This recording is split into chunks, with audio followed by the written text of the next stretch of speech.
Hi friends, welcome to ஆறுக்கலை சமையல். ஆறுக்கலை சமையல் இன்னைக்கு சுபா என்ன குழம்பு வைக்க போறான்னு யோசிச்சுட்டு இருந்தப்ப பாப்பா கிட்ட கேட்டேன், என்ன குழம்பு வைக்கலாம் பாப்பா அப்படின்னு. சாம்பார் வைக்கலாமா அப்படின்னுச்சு. சாம்பார் வைக்கிறதுக்கு காய் ஒண்ணுமே இல்லையே அப்படின்னுச்சு பாப்பா. காய் இல்லாட்டி கவலையே இல்லை பாப்பா, வா அம்மா கிள்ளி போட்ட சாம்பார் வைக்கிறேன் அப்படின்னு டக்குன்னு ஒரு பருப்பை ஊற வச்சுங்க. சரியா, தண்ணியில் நல்லா அலசி வச்ச பருப்பை அதில் போட்டுக்கலாம். குக்கரில் போட்டுட்டு கொஞ்சமாக பெருங்காயம், காய் இல்லாட்டி என்னங்க சாம்பார் உடனே ரெடியாக போகுது.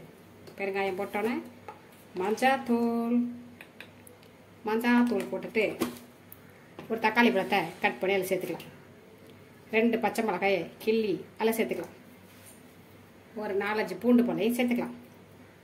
சேர்த்துக்கிட்டு பருப்பு பொங்கி வெளியில் வராமல் இருக்கிறதுக்கு ஆயில் ஊற்றிக்கலாம். ஓகேவா, இதை நல்லா கலக்கி விட்டுக்கலாம். இப்போ மூடியை போட்டு ஒரு 4-5 விசில் விட்டு நல்லா மையாக வேக வச்சிடணும். முத்தா பருப்பு இருக்கக்கூடாது. ஓகேவா, நல்லா மையாக வேக வச்சிடலாமா. கிள்ளி போட்ட சாம்பாருக்கு பருப்பு வேக வச்சிருக்கோமா, உள்ள வச்சிருக்கோமா, உங்கள் பாருங்க யார் வந்திருக்காரு. இப்போ நம்ம அதை கடைஞ்சிக்கலாம். சரியா, பருப்பு டக்கு டக்கு கடைஞ்சிக்கலாம். பருப்பை நல்லா கடைஞ்சிக்கலாம். பருப்பு மட்டும் இல்லாட்டி இதில் கூட பருப்பெல்லாம் கடையலாம். சூப்பராக கிடைக்கும். நல்லா மையா பருப்பு மட்டும் நெத்தாக இருக்கக்கூடாது. இருந்ததுக்கு நல்லா மையாக இருக்கும். நல்லாயிருக்கும். சரியா, சூப்பராக இருந்துச்சா. இப்போ கிள்ளி போட்ட சாம்பாரை தாளிச்சிக்கலாம். கத்திரிக்காய் முருங்கைக்காய் மசாலா ரெடி ஆகிட்டு இருக்கு. சாம்பார் கிள்ளி போட்ட சாம்பார் தாளிச்சுக்கிறதுக்கு பால் வச்சு ஆயில் ஊற்றியாச்சு. ஆயில் காஞ்சோடனே கடுகு, சீரகம், எப்போவுமே எந்த சாம்பார் இருந்தாலும் ஒரு 10 வெந்தயத்தை போட்டிங்கன்னா சீக்கிரம் கெட்டு போகாது. ஒரு 10 வெந்தயம். ஓகே, கொஞ்சம் பச்சா கருவேப்பிலை, கொஞ்சம் வாசனைக்காக பெரிய வெங்காயம், இது ஒரு 5-6 சின்ன வெங்காயம். நீங்கள் நிறையா போட்டுக்கோங்க. நீங்கள் வெங்காயம் இல்லை, இருந்த வெங்காயத்தை கட் பண்ணி வச்சுருக்கேன். சரியா, அதை வதக்கிக்கலாம் சும்மா லைட்டாக. இதுக்கு காரத்துக்கு ஒரு பச்சை மிளகாய் போட்டு நம்ம பருப்பை வேக வச்சுட்டோம். ஒரு 5 காஞ்ச மிளகாய், சிவப்பு மிளகாய் பிச்சு வச்சுருக்கேன். இதாங்க காரமே. கிள்ளி போட்ட சாம்பாருக்கு மிளகாயை கிள்ளி போட்டு தான் சாம்பார். காய் கிடையாது, மிளகாய் தூள் கிடையாது.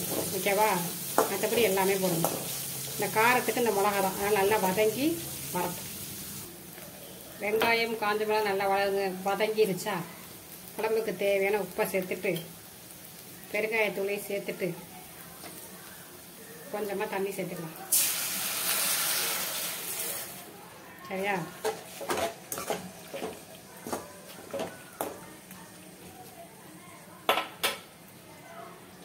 கொஞ்சமாக சின்னோண்டு நெல்லிக்காய் சைஸ் புளி எடுத்து, ஆனால் நிறையா தண்ணி ஊற்றி கரைச்சி வச்சுருக்கேன்.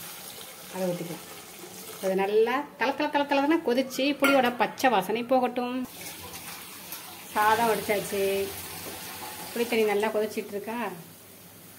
வாழைக்காய் வறுவல், கத்திரிக்காய் முருங்கைக்காய் வறுவல் நல்லா கொதிச்சுக்கிட்டு இருக்க தண்ணி ஊற்றி பருப்பு ஊற்ற வேண்டியதான். சரியா, வெயில் பாருங்க எப்படி இருக்குது. செம்ம வெயில் அடிக்குது. அந்த பக்கம் பாப்பா பாத்திரத்தெல்லாம் கழுவிட்டு இருக்கு. சரியா, சாம்பார் பார்ப்போமா. சாம்பார் நல்லா கொதிச்சிருச்சு பாருங்க. வாசனை கமக்கமான இருக்கு. இது மாதிரி நல்லா கொதிக்கணும்.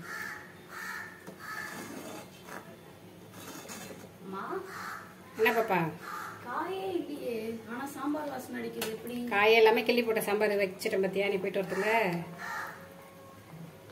எப்படி இருக்கு வாசனை, கலர் எல்லாம் நல்லா இருக்கா. அவ்வளோதான். அடுப்பு ஆஃப் பண்ணிட்டு கொத்தமல்லி தலையை போட்டால் கிள்ளி போட்ட சாம்பார் சூப்பராக ரெடி ஆயிடுச்சு. காய் இல்லாதப்ப இந்த மாதிரி சூப்பராக காய் இல்லாதப்ப சூப்பராக சாம்பாரை செஞ்சு பாருங்க. வெள்ளிக்கிழமை என் பிள்ளை பாட்டு, வெள்ளிக்கிழமை